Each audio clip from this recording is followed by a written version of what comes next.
juda katta razmer bo'ladi. Unda ham o'zingizda aniqlab beradi. Agar haftasiga mo'ljallab. destruksiya bor degan miomalar operatsiya ko'rsatmadi. Operatsiya endi hamma mioma qolmaydi. Juda katta miomalar, masalan, qorinda organni bosganda yoki masalan doimiy qon ketish bo'ladi. Intramural yo endometriid ichida joylashgan kichkina miomalarda bemorda uzoq muddat qon ketishi, ya'ni anemiyaga olib kelishi sabab yana boshqa kasallik keltirib chiqarmaslik natijasi yo mioma tugun yo pachalanma qo'shib olinadi kasallik o'qishiga qarab, endi ko'rsatmaga qarab. Undan tashqari destruksiya shu o'zida aniqlab beradi. Parchalanish bor. U juda kamdan kam endi unaqa holat deyarli aniqlansa mingta bemordan bittasida bo'lishi mumkin. Lekin mioma rakka o'tadi degan narsa yo'q-da. Unaqa masalan aniqlab beradi, o'zi ko'radi.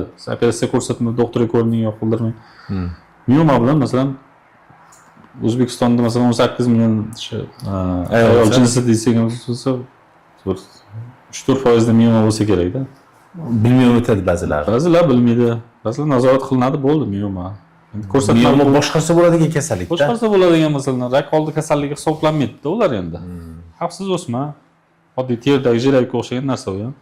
Shuning uchun nazorat, operatsiya endi vrach bilan shifokor bilan maslahat qilinadi. Ko'rsatma bo'lsagina nimagadir xalaqsagina olinadi, bo'lmasa ichida yuraveradi bo'lmadi. Shunday holatlardagina yoki katta razmerlarda onkologiya o'tish xavfi bo'lsa o'zi aytadi, bunaqalar kamdan kam uchraydi. Shulargina operatsiya qildirsa bo'ladi masalan. Tushundik.